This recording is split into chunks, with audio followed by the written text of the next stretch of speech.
स्वामी, तुम्ही जर का खरंच अलौकिक पुरुष असाल तर माझ्या चांदुलीच्या मागचं शुक्ल काष्ट नष्ट करा आणि तिच्या आयुष्याचं सोनं करा स्वामी. स्वामी, सोनं करू म्हणतोस? बर, करू की. निशंक हो, निर्भय हो. आमच्याकडून शक्य होईल तेवढं आम्ही करू. पण सोनं करायचं म्हटलं की आधी आगीत तापणं आलं आणि मग चकाकडं.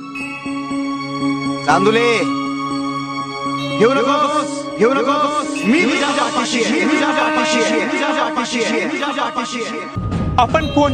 यजुर्वेदी ब्राह्मण, नाव नृसिंहभान, गोत्र काश्यपी, राशी मीन. पुन्हा विचारशील तर टाळक्यात दगड हाणेन. स्वामी, स्वामी. तुमच्या सगळ्यांची पण कुंडली आहे माझ्याकडे. मांडू का मांडू? स्वतःच्या मनात चोर आणि आम्हाला जाब विचारतायत.